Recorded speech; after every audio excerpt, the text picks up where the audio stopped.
tell you what, we got a lot to cover, so hopefully, put any questions in the chat. We'll try to answer everything at the end, but we'll give it a shot right now and, get started. Great. So I guess you know Rob. Everybody knows Rob. Some of you don't know me because I don't know you, so that must be part of what that is. And I have been talking for this group for a long time. I'm a money coach, which I know is a weird thing, but it's not about crunching numbers. It's about helping you think differently around money. And I am a longtime recovering accountant, recovering from that over and over and over again. And Rob is my finance guy, and Rob and I have been talking about, and I think it was how to charm me into coming again. And I said, well, why don't we try doing something together? So this is our experiment together.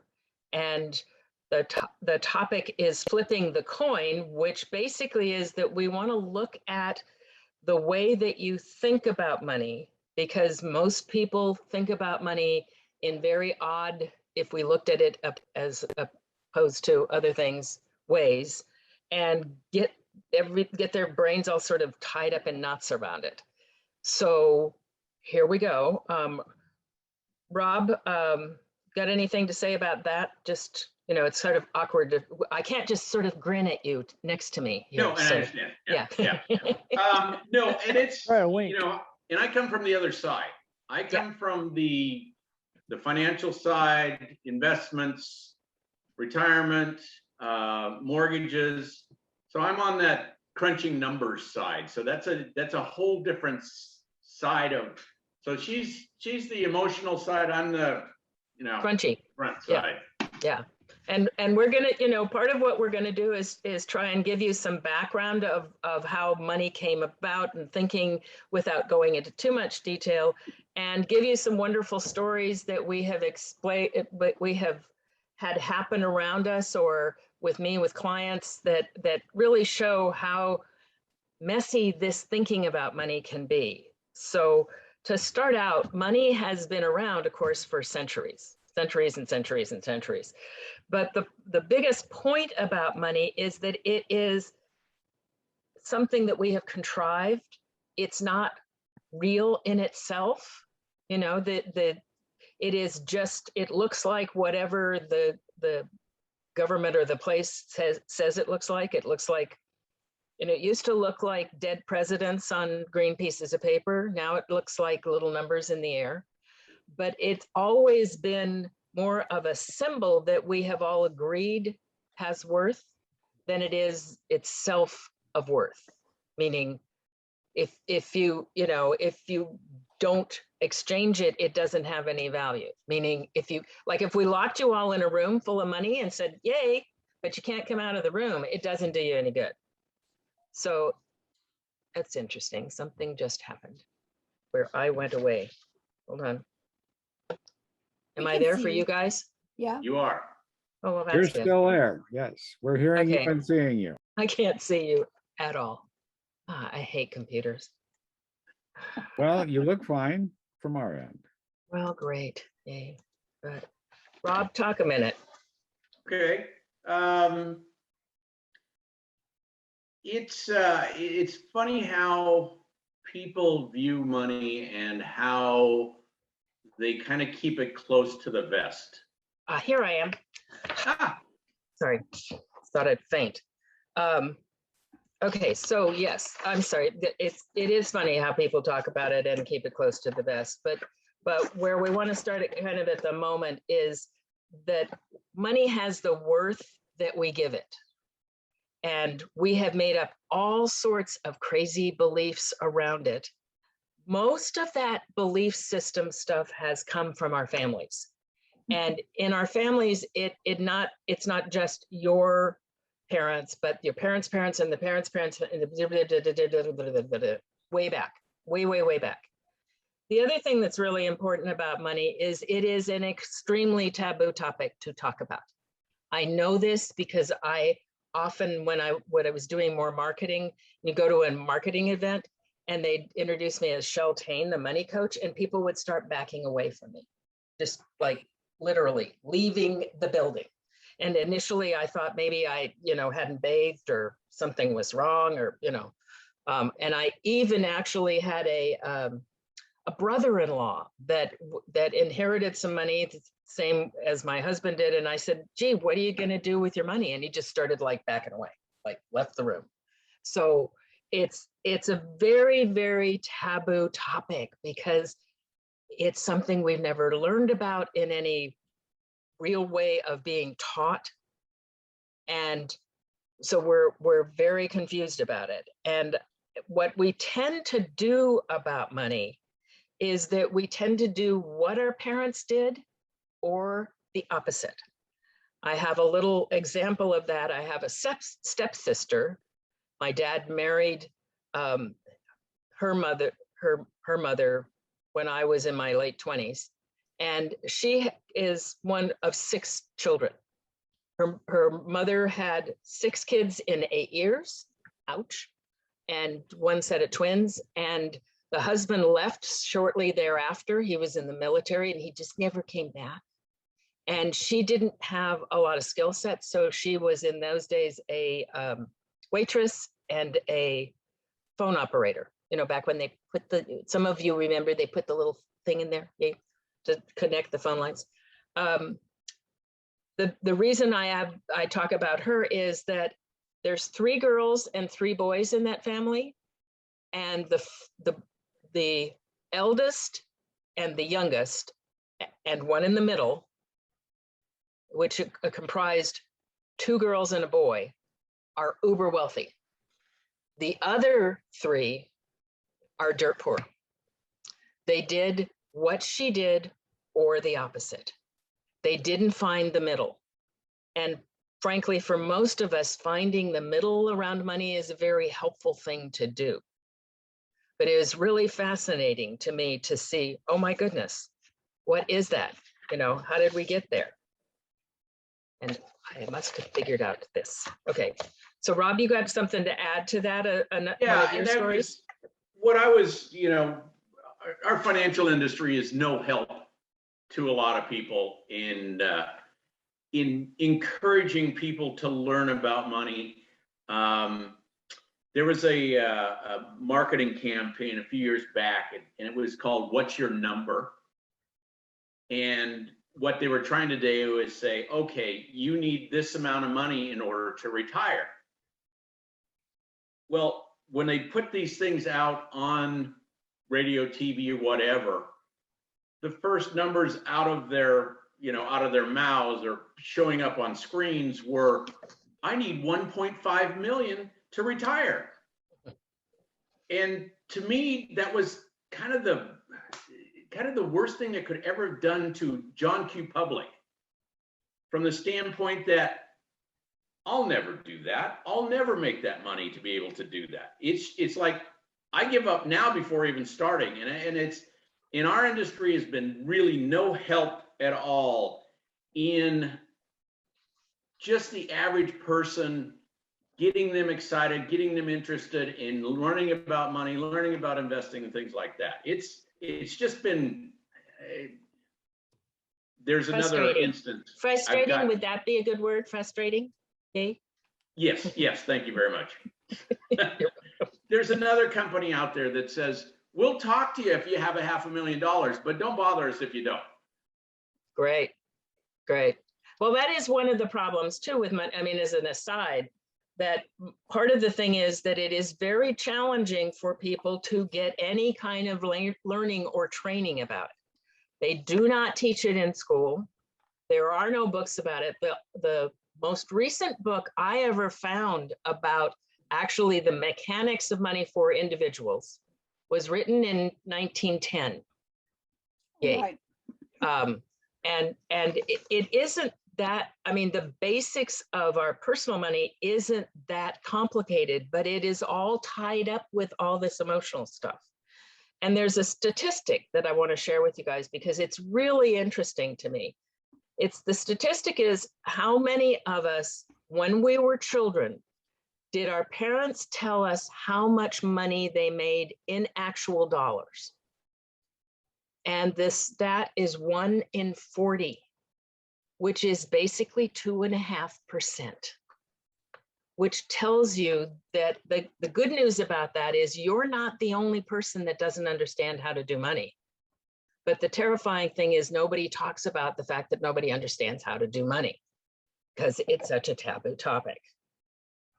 Yeah, I ran across that with when my kids were in school, and that was one of the big things that they're asking questions about balancing a checkbook, and all these things about your kid's walking out of high school, he doesn't know how to buy a car, he doesn't know how to balance a checkbook, he doesn't know how a credit card works. And the credit card companies obviously take advantage of that. They take advantage of high school kids. They take advantage of college kids because they put plastic in their hands. And once you get plastic in your hands and you give it to somebody and you get results from it, it's a great thing. Until you eventually have to pay for it, right? Yeah. Yeah. And if you look at how credit card companies are truly set up, if you max out your credit card and you pay the minimum payment, chances are you'll pay that for 20 years, if not more. That's how they've got you all tied up, but they don't teach kids this. And this is what was always concerning to me.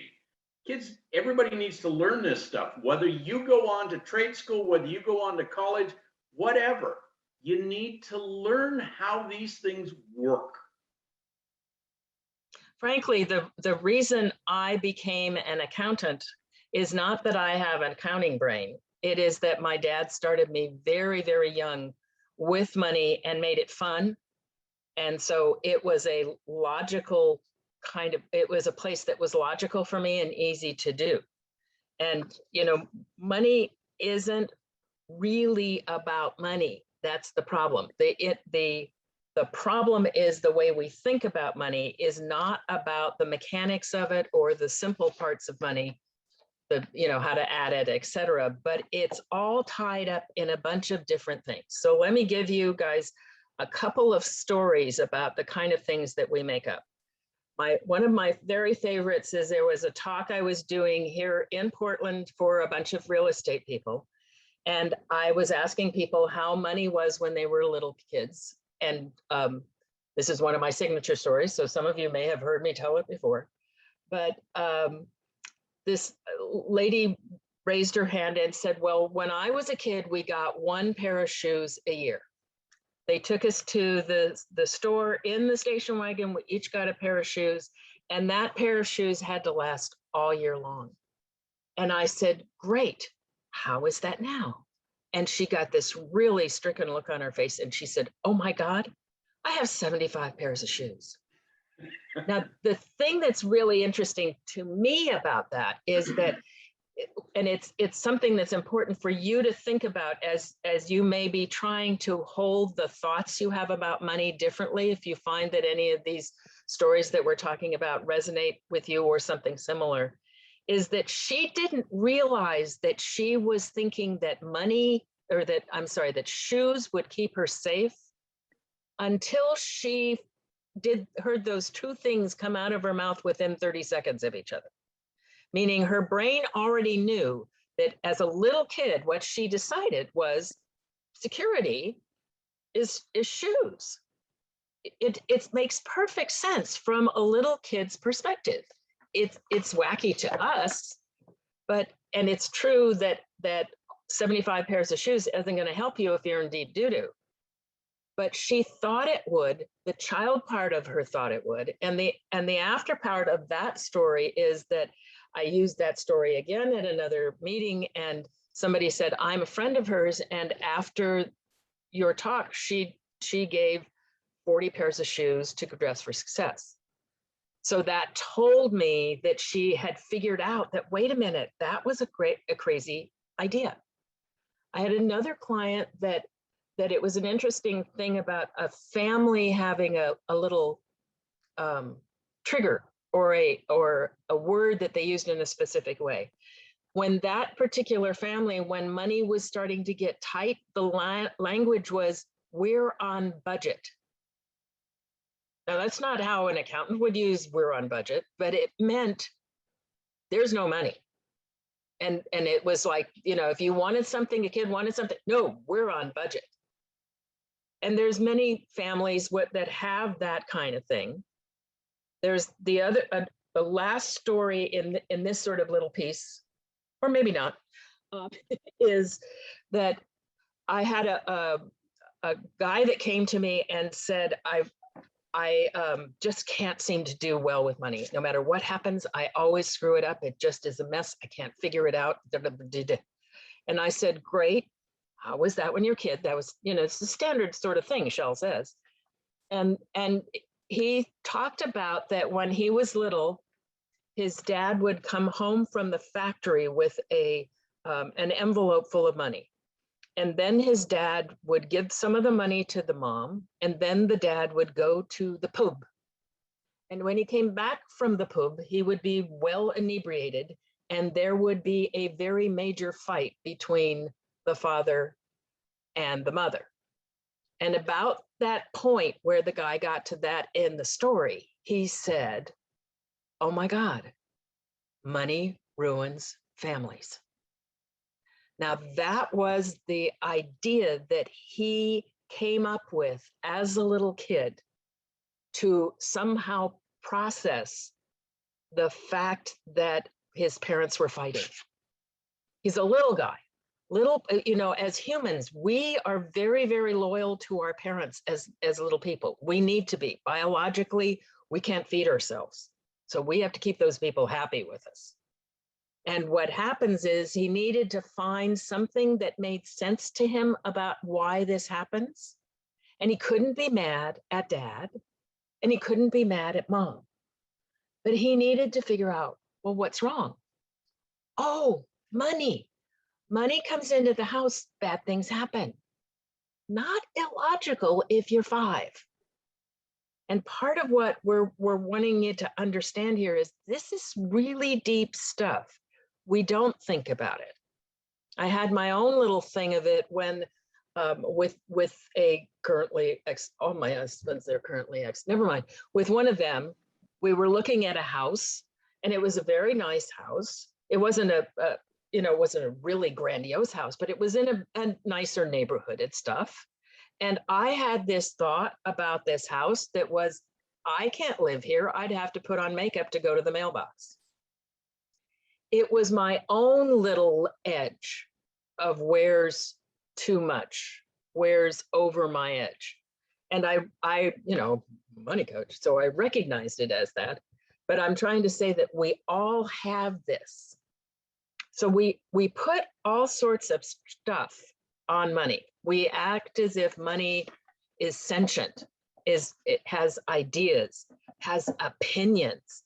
Money does not have an opinion. It's one of its actual benefits. We treat it as if it's a person, one that we probably don't like, or that we want more of, or from, or, you know, all this stuff.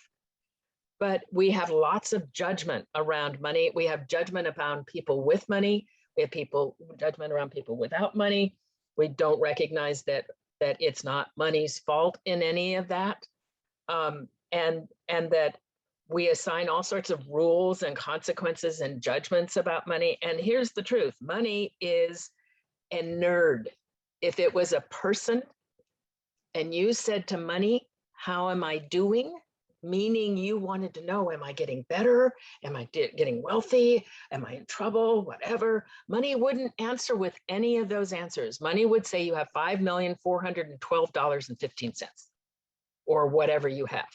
Millions probably. It's Rob's fault. He mentioned millions. But money doesn't have an opinion. Now, that may be sort of disheartening in a way, but it's actually good news, because what money can do is show you what you're up to and help you figure out things for yourself. So what do you think about that, Rob?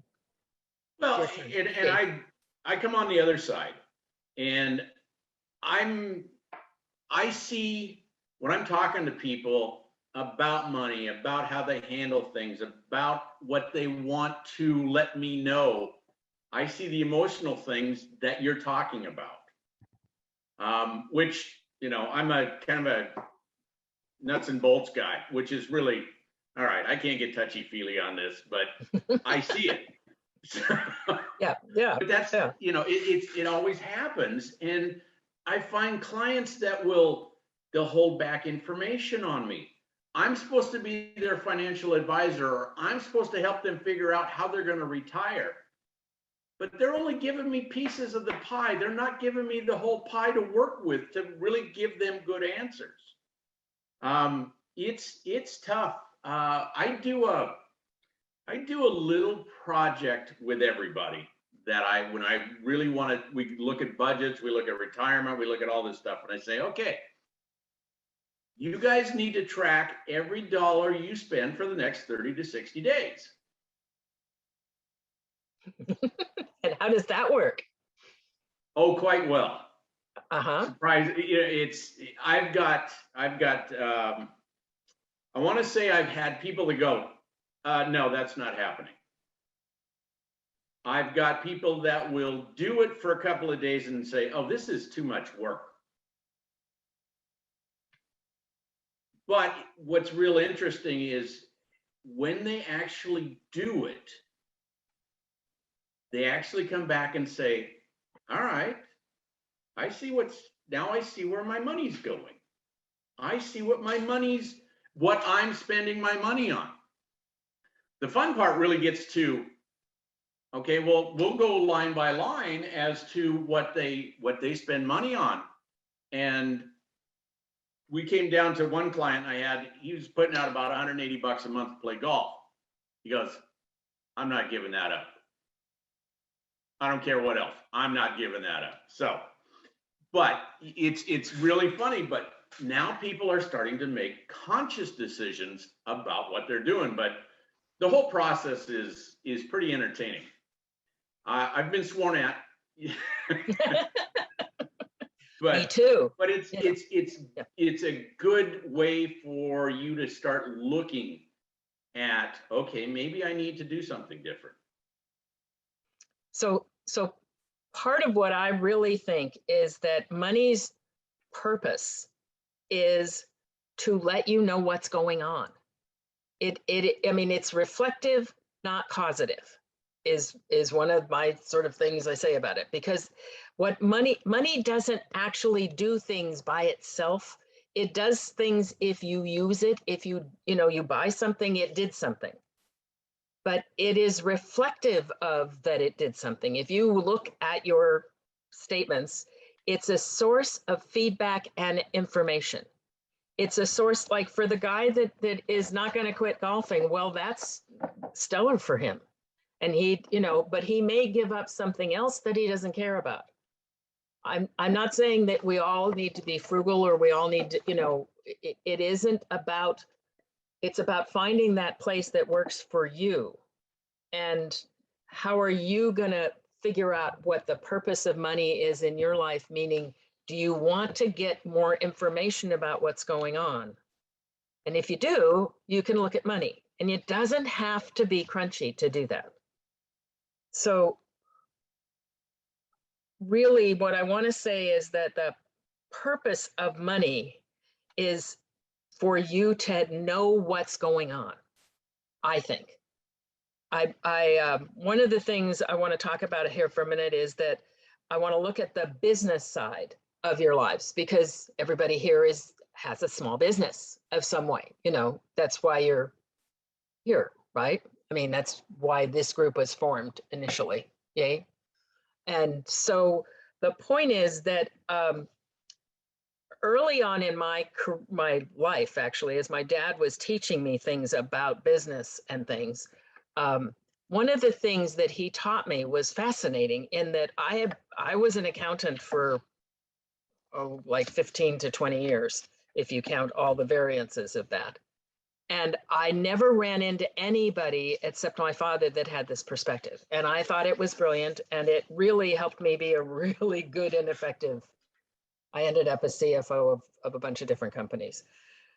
He had this perspective that said that we think incorrectly about the value of money and accounting in a business. That most businesses think of, and this is true of very big businesses too, trust me. Most businesses think that the purpose of money is twofold. One is to deal with the taxes, and the other is to balance the books and get it all clean and pretty by the end of the month.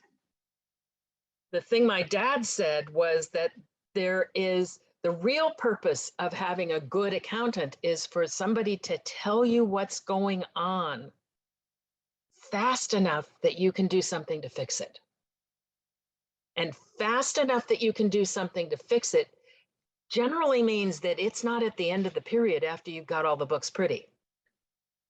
It's somewhere in the middle where you do a what's called a swag method look at things, which is scientific wild ass guess. If you didn't know, it's very important accounting tool that all us accountants know, but it was never in the books. But the point is that if you figure out that there's something going on and you can fix it, that's a real value to a company. And it took me always years to get like the sales guys to understand that I really wasn't trying to kill them when I said, what kind of reports would you like from me? Because they just, it was the silo thing. And the thing is that in this conversation that we're having about money, it may be, I don't know if any of you have this for yourself, sort of note it, because often for small business people, they may run their business money better than they run their personal money. Because for many of us, the personal money is still being run by the 5-year-old kid that has the kind of wacky ideas. And the business may be being run by your more adult self because you didn't start doing it until you were more grown up. And so, or you felt like you should have an accountant or you should keep books. So it's interesting to think that how few times people actually look at their money and look at whether or not, it's not even just about saving money, but it's like, are you spending your money in alignment with your values and what's important to you? Or are you just spending it? I had a conversation actually with a client yesterday that was talking about, these bunches of things that he's got on auto pay that he doesn't actually use. He's got a gym membership that they take money out every month and he hasn't been to the gym for 6 months. How's that working? And it's part of the structure of the way that credit card companies work and that different companies work to get you to have an auto pay thing. And they really don't care. They prefer in a way if you don't show up because they got more, more gain for less buck. So almost everything we do, if you think about it, has a component of money attached to it. We talk about, or we do things with money rather, all the time. Every day, we in some way spend or use money. But we don't talk about it. Couples don't talk about it. Trust me, couples don't talk about it because part of couples generally we are attracted to somebody who's different than us because if they're like us, they're too boring because we know what they're going to do and that's no fun. And so because they're different than us, they probably have a different money perspective. And then we get into, well, my way is right and my way is right and it's not fun. So there's ways in which we get messed up about it. And you could look at your spending as a little bit of a map of what's going on. For me, it's really easy to tell when I'm depressed because there's certain groceries that show up that I didn't buy when I'm not. They have to do with ice cream and cake and stuff. But that is reflective, right? It's got information, but most people don't go back and look. They just pay the bill. And it's designed that way so that you're not looking at the bill. Now we get a receipt that is, sort of just, do you want it or not kind of thing. And the bill comes and it's, So it tells you about your life. I had one client that had made a big mistake in her life. There was something, I'm trying to remember what it was that was the big mistake, but she had ended up having to spend a bunch of money on her credit card that she could not pay, or she chose not to pay off to fix this mistake. I don't remember what the mistake was, I'm sorry. But the thing that was interesting is she was paying the like 25% interest on the credit card. And I said, so do you have other money? Could you pay it off? Oh yeah, I could pay it off. Okay, so why are you paying 25% instead of paying it off? Well, I feel bad because I made a mistake and I had to fix the mistake.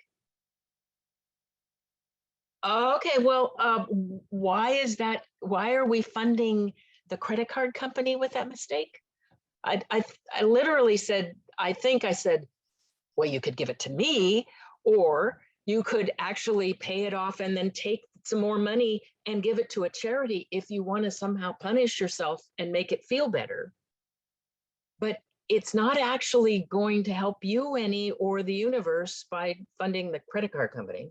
And she'd never thought of that. She thought she needed to punish herself in some way. It's really sad. But luckily, she had a coach who had her stop doing that and, yay, got better.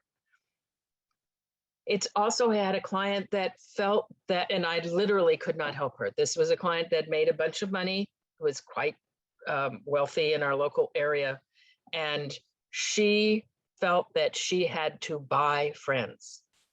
She had season tickets to, and I'm not a very good sports person, but the college down south a little, but at Oregon College. U of O? Yeah. She had season tickets for that. That's not cheap. And she gave season tickets out to like 20 of her friends. It's not cheap. And she did not believe that anybody would pay any attention to her or like her if she didn't shower them with money, with presents that were very expensive. It was sad, but it was from her childhood where the only attention she got from her parents, was they gave her elaborate gifts. Not hard to figure out where it came from. And she just did not want to change it. She did not trust it enough to change it. So, Rob, talk to us a bit about tracking spending.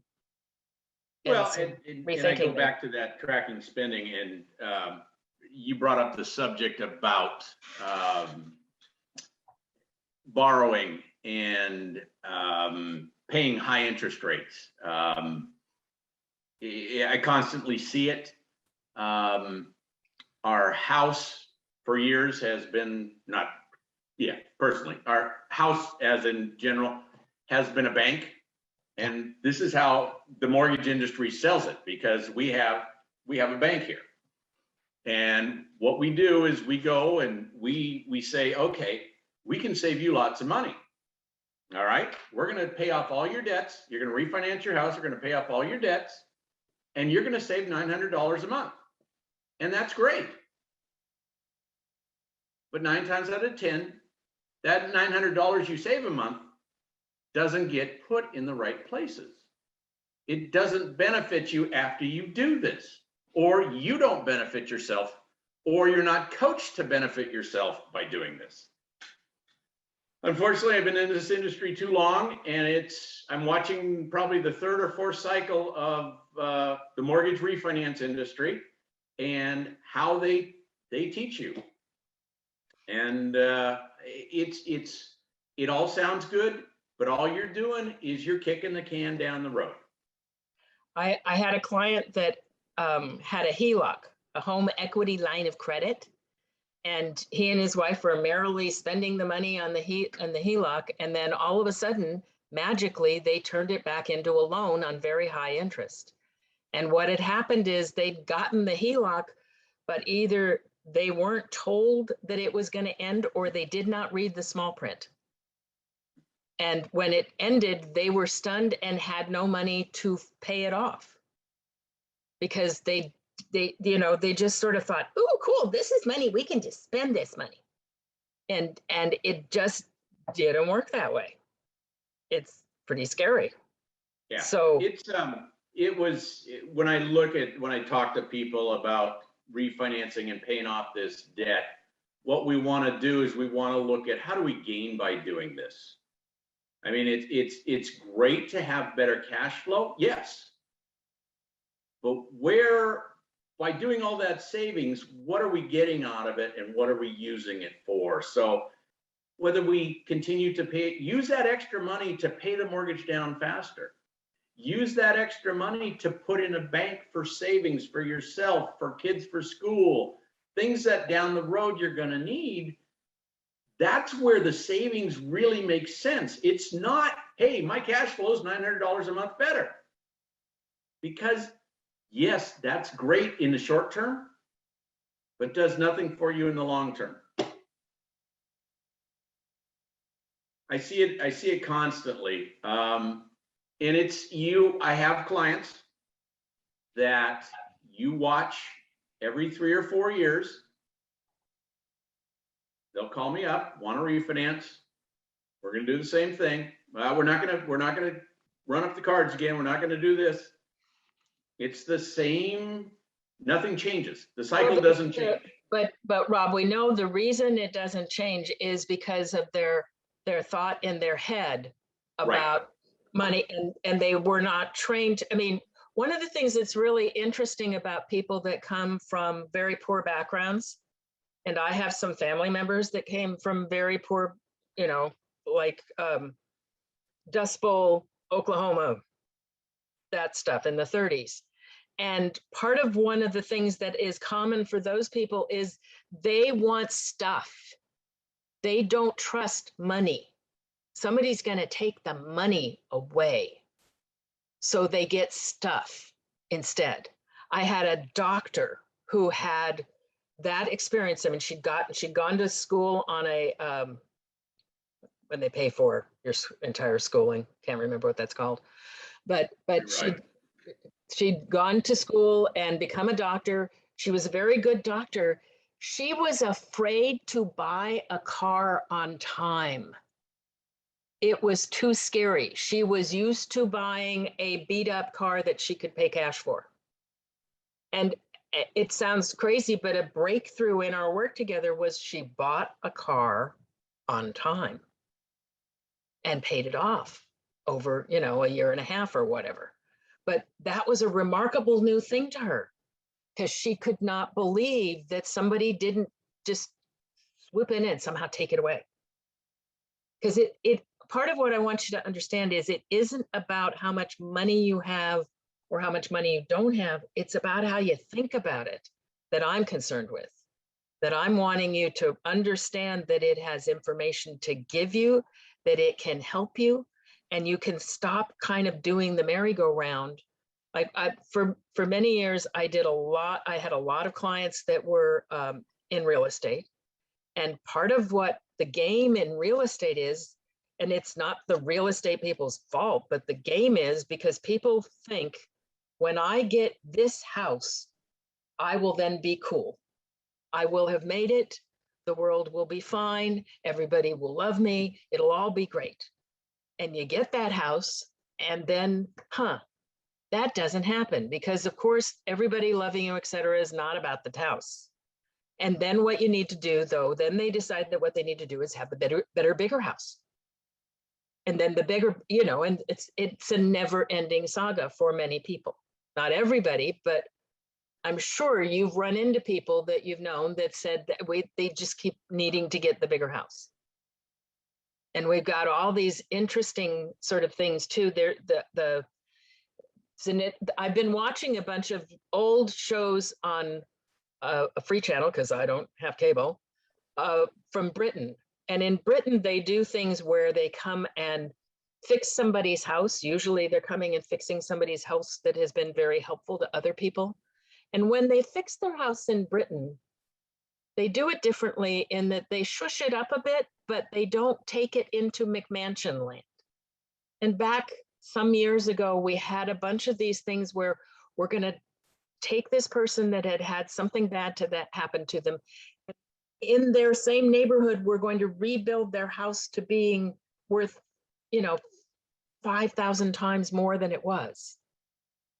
And they don't give them any counseling about it, about how to sort of deal with the money. And they don't recognize that the neighbors are going to be pissed off because this raises the ceiling on what the costs are in the rest of the neighborhood. And they're also a bit jealous. And it's not, we take it too far. And most of those people ended up, and a lot of people that win the lottery or win the whatever, end up back where they were before they had that within like 3 years. And it's because they don't know what to do. And they think that because they have more money, they have to spend the more money. They think they have to, if they have a house they love, they think they have to go live in a McMansion. They don't. Okay, so I'm starting to feel like we're just pitching here. Yeah. So the point here is that we need to figure out, okay, if you want to change whatever your thinking is about money, well, how do you do that, right? How do you do that? So one of the things that I need to talk to you about, if you're going to try and change most anything in your life, is this handy dandy thing of the difference between your inner critic and your inner wisdom. It may seem like it's off topic of the money thing, but our inner critic voice has a lot to do with what we think about ourselves and our worth and our worthiness and how much money we need to have worth and all of that stuff. So I want to make a distinction. It's sort of a psychological thing, but I want to make a distinction between those two voices in your head. Now, I think we all have that voice in our head, the two voices in our head. There's a way to know the difference, and there's a purpose for knowing the difference. We have one voice that is the inner critic that says you should, you have to, you must, why haven't you, what the hell's wrong with you? You know you're wrong. Nah, nah, nah, nah, nah, nah, nah, nah. The other voice is what I call your inner wisdom. Some people call it your intuition. Both voices are active for us. The critic voice is there specifically to keep you safe, which sounds really great, except that it's like reptile brain safe, meaning its perspective on what safe is right now, because you're not actually personally on fire at the moment. That's safe. And that voice doesn't want you to do anything that might not be safe. So its technique is to distract you, because if you're distracted, you're not doing anything. So why is that important? Well, if you're going to try and rethink how you do with your money, that voice is going to be on you saying, oh, well, she was crazy, and this is just a pain in the ass, and I don't want to do it, and why didn't you do it before, whatever, because that's going to distract you. I instead think that when you hear that voice, what you want to do is think of it as a signal, and the signal is there's something new happening, and there's a part of you that's nervous about that. And you can choose instead to kind of lean into that something new that's happening and ride it a little bit, instead of just deciding, oh, no, I'm going to not let that happen. Now, that other voice, because people confuse the two voices, the other voice, the intuition voice, there's a big difference. It's easy to tell. Your intuition never speaks to you with what I call a tone. And I also think of it as the old finger wag. You shouldn't do that, right? It never has a tone. It may be giving you a negative kind of warning or thought. It may say, don't step out in the street. It won't say, don't step out in the street.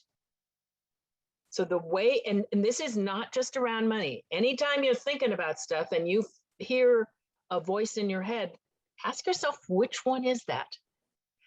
I think we all know that when we listen to that really intuitive voice, it can be kind of magical, that it saves us from things. I think it's because it's a part of our brain that has put together a bunch of information and is now going plop.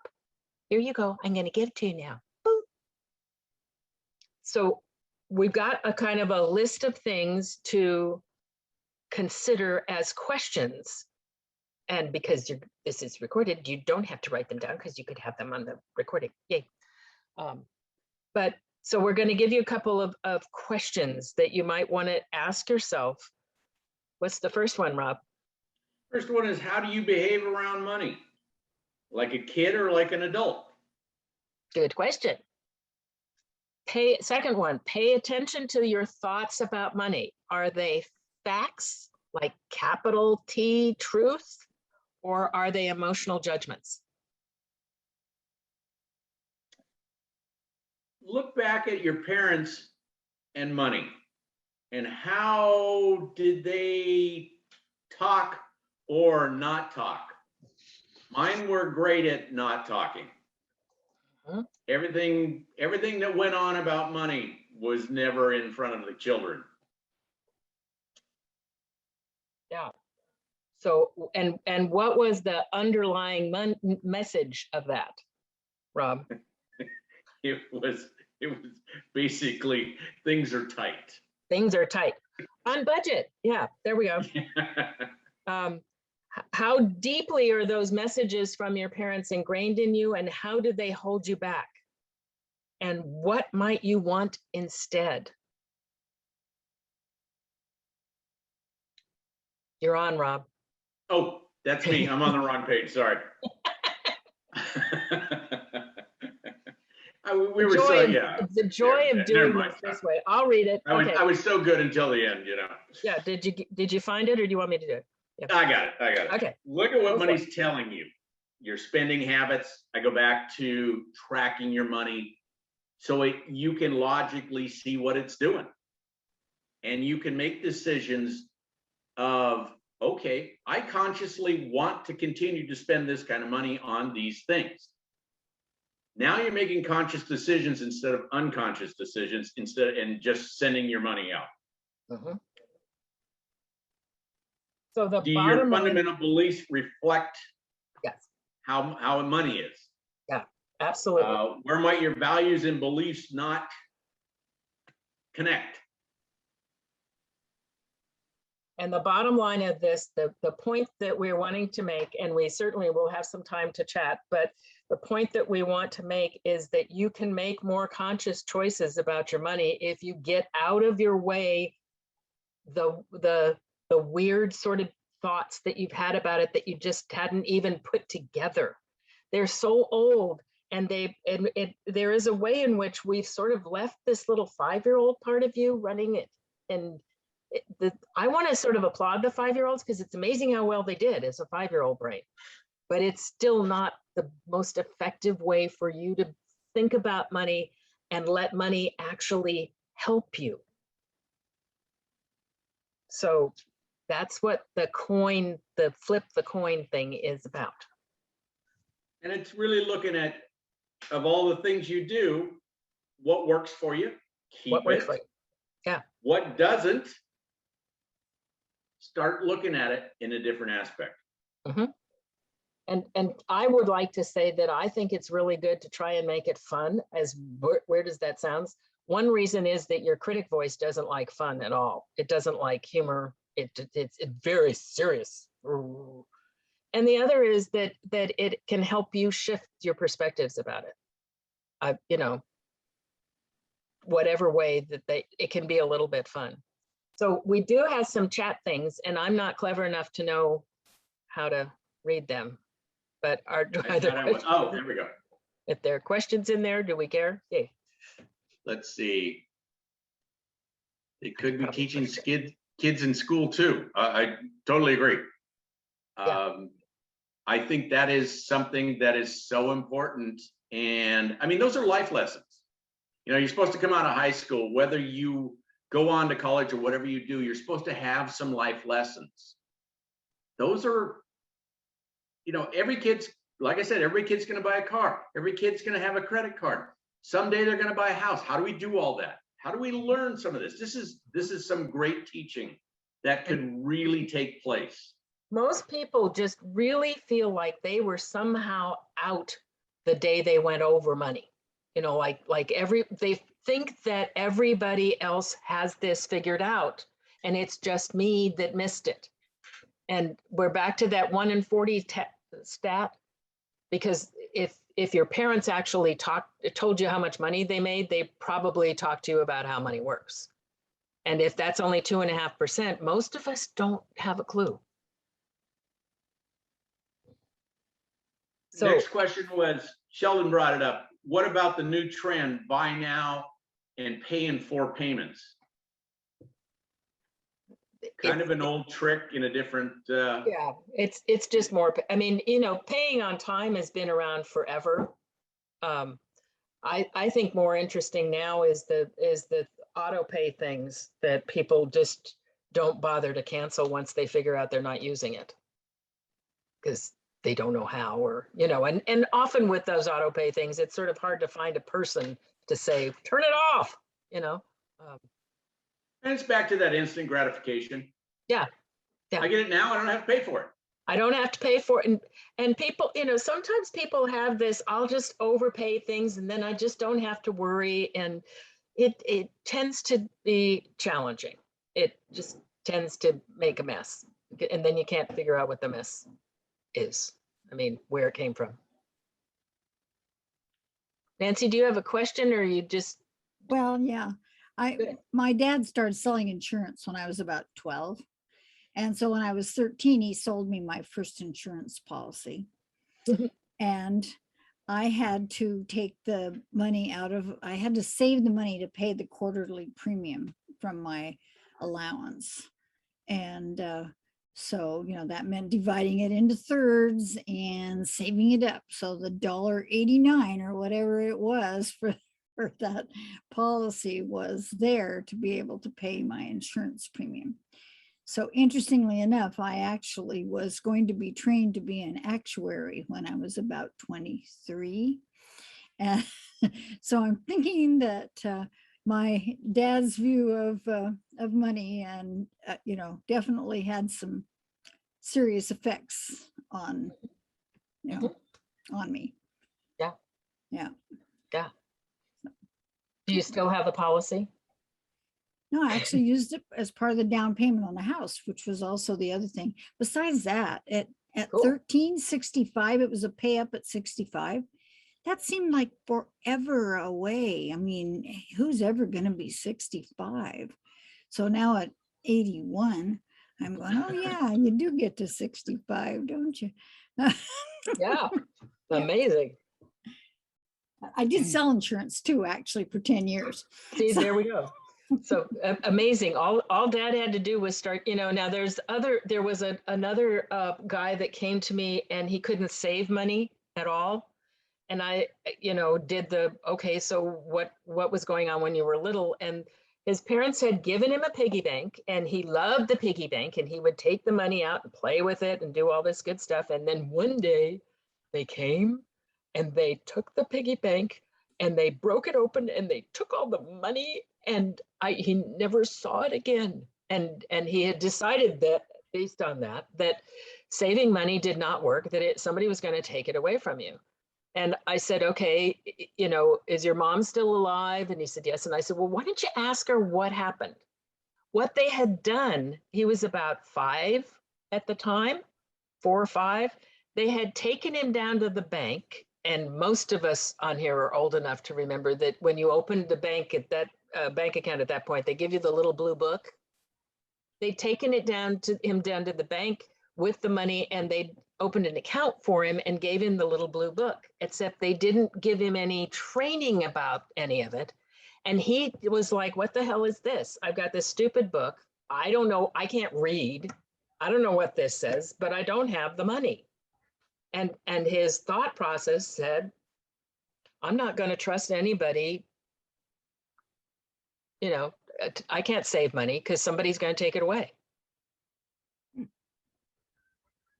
So, You know, that's really interesting. Are there any resources out there to look at, you know, trends from childhood into adulthood for money? nope. I mean, Well, other there's a than me book. talking to clients and having them say it, nope. That's a good opportunity for a book. I have, if you go to my website, there are 300 blogs. So, Okay. yay. Well, you know, and you know, talking about my childhood, you know, I was talking to my sister the other day. She's 3 years younger than me, and she said something that totally shocked me. She said, you know, we were dirt poor. And I was just shocked by that. I thought we had everything we needed. You know, I was happy the whole time in childhood. You know, I never felt like, I mean, I didn't want much, didn't need much. But my sister, she felt like we were dirt poor. And now she's a doctor, you know, and makes lots of money. And well, I'm not rich, but But we you have know, to see, it's part of that interesting family thing is because you're both in the same family, you're experiencing the same stuff. And even like with the step siblings that I mentioned, they, you know, it was interesting that it wasn't the wealthy, the ones that wanted to be wealthy, it wasn't about age, it wasn't about sex, it wasn't, you know, it was different perspectives. They all were living in the same construct, I mean. And so it wasn't because one of them was, the parents were tired by the time one is older, you know, that kind of thing. It was still, each person made a different choice based on their own stuff. And so your sister made a different choice about how she was going to be with money. It's Pardon me? different Yeah. personality. Yeah. You know, I'm easygoing and she's, what shall we say, a little more high Not. strung. Not. Yeah. That's about all I'll say about her. I like her, but she's a little bit Hey, high this is strung. recorded, don't forget that, so. Yeah, really. So The anybody else? last question on here. Yeah. Is how do you differentiate between what is working for you and what is not? I am spending it, so obviously it's working. Mm-hmm. Good question. Yeah. How would you answer it, Shell? Well, I don't know as I did the GOSH model for you guys. I think, did we decide I did at one point with another talk? I don't know. I think we did a long time ago. Yeah, there. I mean, I have a little model that I call the GOSH model that is about basically a way to frame how you're doing with money to know whether or not it's working for you, in the sense of instead of budgets, which nobody likes a budget. You know, people, when I do talks, how many people made a budget? Everybody's hand goes up. How many people actually use them? Everybody's hand goes down. So, you know, that except yours, Laura. But I came up with this thing that I call the GOSH model, and I'll give you a short version of it. The GOSH model is the word GOSH, GOSH, and each of the letters stand for something. So it's growth, obligation, sustaining, and heart. And in my head, anything we want to or need to or like to or whatever spend money can fit in that category, in those categories. Growth means things that help improve me. So if you were going to school or if you were learning something new, or if you're, and if you've got a small business, a lot of your spending goes in hoping to grow that business. And I think of that as growth. Obligation is the stuff we have to pay, like taxes. And you want obligation spending to be as low as is reasonable. You really can't not pay the IRS, you know. Sustaining is the basic cost of living in your house and your basic food, the basics. So we want to keep that as level as possible, not so many ups and downs. And then heart is the stuff that really fills your soul. Now, if you're going to spend money on something and you can't figure out how it would work in one of those 4 places, it's a money trap. And that usually is things like habit and convenience, and it's on sale and stuff like that. And it doesn't mean you can't do it because you're the one in charge of this. But I mean, like convenience. If I'm in an airport and I'm hungry, I am not going out of the airport to get cheaper food and have to stand in the line again. I'm more than happy to pay the $25 for the salad that's worth 10 because I don't want to go out and do that. But I'm making a choice at that point. So I don't, it's like, how do you differentiate when what's working and what's not? That's a way to differentiate. Does it actually stand with your values? Because that's what the GOSH model is about. What's important to you? You may end up with your own model that's somehow different than the GOSH model, but it's like, is it important to you? Or do you really not give a rip? And you're just sort of doing it out of habit. A great example of this, I love this example. The lady that was having the 4 lattes a day coffee thing. And so we were talking about it, and what came up was, because that's like, she was getting expensive coffee, and so it was like $20 a day or something. And she said that the first one in the morning was just wonderful. It like started her day out, it was great. And the other 3 were habit. So I love that example because it's not that it's the coffee, it's that it's the context of the coffee. So she can have the one in the morning and the other 3 goes away, and then you can actually use that money for something else that you'd rather have than just the habit of drinking it. So does the pandemic change any of the, not really. I mean, in the sense of it's still all there. Meaning our thinking about it, our thinking about money can get tangled up in some of the pandemic stuff of things, but I don't think it changes the way we think about it. How Sheldon, how might it, you mean because we're often unable to find jobs, right? Yeah, jobs are down, and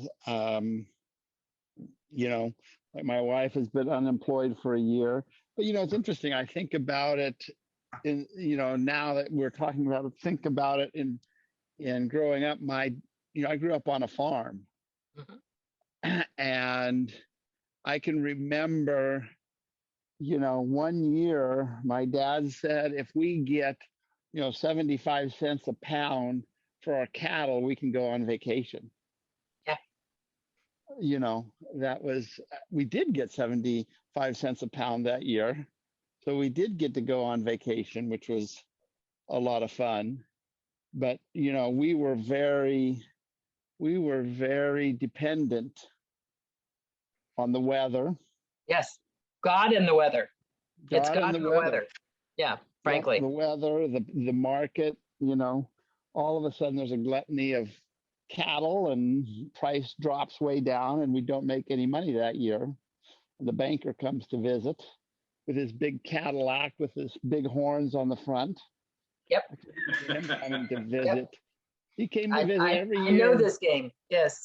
I bought your cow, but only the horns part. Yeah. And he took my dad out to a steak dinner in Wichita, which was 30 miles away, once a year. That was the way I thought a banker should do it. When my banker didn't come take me out for lunch, I was really disappointed.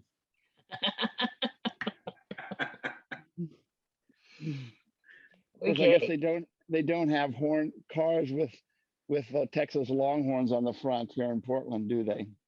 Not a lot, but I have change bankers in my living room, so there we go. But I'm originally from Wyoming, so there's an excuse for it. Okay, so do we have any other questions, or Rob, do you have anything else you want to say, or? No, I don't think so. I think, I just open the door to, you want to ever talk about things, reach out. I've done a lot of things over the years. I've been in positions I didn't want to be in over the years. So I've seen the ups and downs on being on both sides of the fence. So If we wanted money counseling, where would we go? How would we get there? and when you talk about counseling, are you talking about the financial side of it or the emotional side of it? The emotional side of it. I think that's just very That middle fascinating. square there. This is my cue to say, hello, that's what I do. And as I have before, any of you that would like to have a sample session with me, just get in touch with me. I have a website. I'm sure my phone number can be given to you by somebody else here. My What is the website is website? cleverly called shelltain.com. Excuse me, and I will be happy to do just a sample session with you guys. And it's quite true that I obviously don't press for it because I've never, ever, after all these years of talking to you guys, gotten a client from these talks. So there we go. Yeah. Well, we've all benefited by it. I don't know if you can tell or not. Well, I don't, I know that you like me, so that's good. Yay. So there we go. You make a difference. Thank really you. do. That's the and point that I'm Maybe trying. we can find a client for you. Maybe Sheldon will be a client. That's right. Put the website in the chat. Could somebody put the website in the chat? Somebody other than me, because I don't know how to do that. There we go. Oh, there it is. Yeah. Thanks, Becky. Thank you. I've reached my Level of incompetence. Yeah. no, I've reached my level of patience with learning more and more technology. Quite a while back, actually, but there we go. That was yesterday. But yeah, I obviously feel very strongly about the confusion that happens around money, and especially for people who are not like artists and musicians and people that just don't believe that money can be of help and support to them. I particularly want to help people for whom money has just been a mess forever and they just can't figure it out. And it's kind of the last thing people will do is look at it, but I enjoy it when they do. Yay. There we go. Yay. And Rob's a good guy to play with, and he is my financial guy, and we enjoy that, I think, is what I would say about that. And Rob and I playing with my money. Yay. Enjoy it very much. Yeah. So that's kind of it. That's kind of from it. us. Does anybody It's a have wrap. questions for either one of them? Yeah. We've already brought up.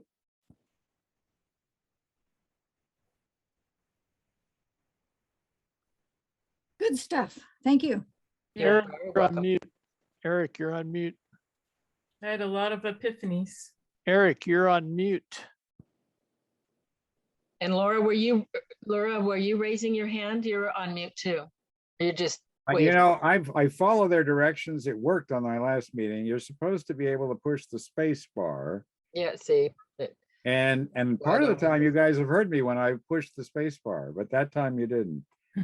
What I was saying was that what's really fascinating to me about this presentation is it provides a bit more perspective because for the first time we have the financial guy and the emotional guide working together, and so we can see how it kind of plays out and balances. I think it's fascinating. Thank you, both of you. You're very welcome. Yeah. I think that for both of us, it's important for people to come to it however they need to. I talk to people about, like, if you're going to try and do crunchy numbers and it makes you crazy to think about doing that, well, then call the account something weird. Instead of groceries, call it foodie bits. Or, the only thing it will do is give your CPA a giggle when they're trying to do your taxes. There's no rules that say it has to be formal and sound important. And I mean, when I work with couples, I suggest they wear clown hats and stuff while they're talking about money, because you need something to break the ice there. Yay. So anything else? And I truly would be very happy to do a sample with anybody. It's for me, it's how I build what I call my fan club. Just people that appreciate having some knowledge about this. Okay. Very cool. My way of doing that is to take you to lunch. I'd like to do that again, so. I just wanted to say something about the, I mean, the thing that you've said about the parental attitudes and the way that people dealt with money or didn't, that's really fascinating to look at. But another thing that I have thought about a lot is how the value of money has changed, or the numbers, of dollars that you need, just in one generation, or I guess it's 2 generations by now. But, when I think about my parents were able to purchase a property with a very small down payment. It was a home with 5 cottage apartments, and they paid $25,000. I mean, that was the price of the property, Mhm. And so, and everything, the amount that we paid for a carton of milk or a loaf of bread in those days, the cost of having a baby in those days. Like, the value of money has changed so significantly. And I have an issue with people who are just starting certain types of businesses who seem to be able to charge a lot right out the gate, whether they're contractors or dentists or whatever. And here I am, I'm nearing retirement, and I'm still a beginner in terms of generating an income. And I know it has to do with my own stuff around money. And, the kind of life that I've been privileged enough to live, and not care about money. And so that's kind of like what the counseling that I would need, because I feel like the money I have, I'm managing it fairly well. And, Mhm.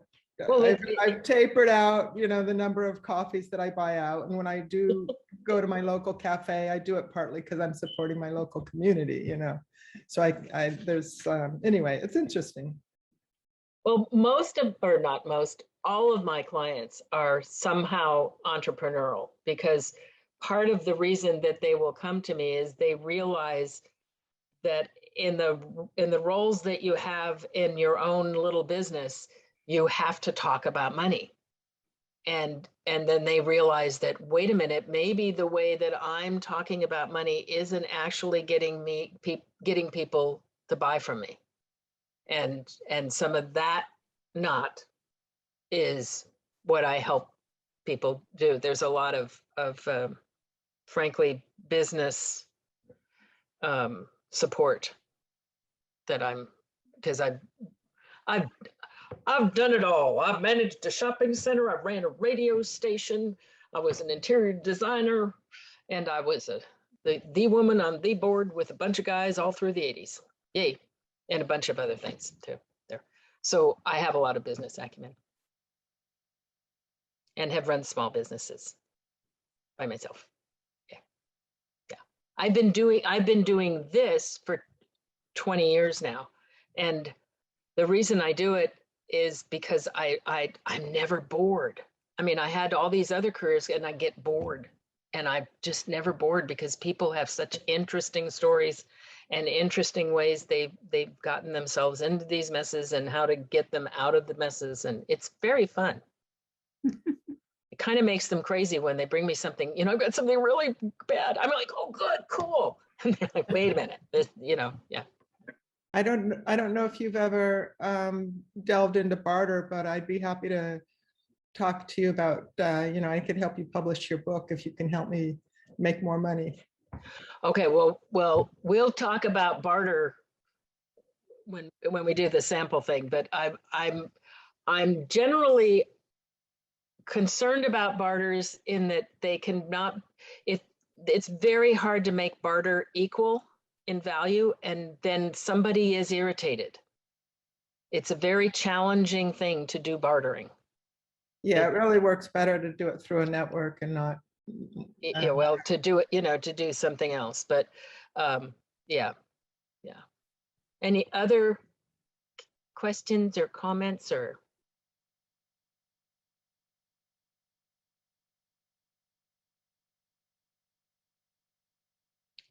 I guess we're done. Well, Either I think that or that's the great. president has muted everybody.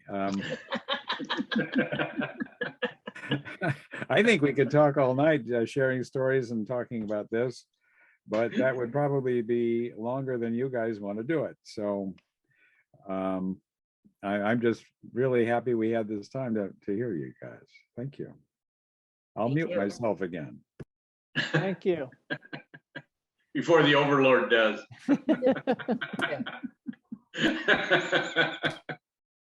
Well, it is Halloween after all. Somebody's got to Yeah, be that's the true. one. That's true. Can No, I do a just- quick plug for next month before we end? Absolutely. Okay. Well, this was really worthwhile. And if had I known, I certainly would never have scheduled myself to follow the Shell and Rob show.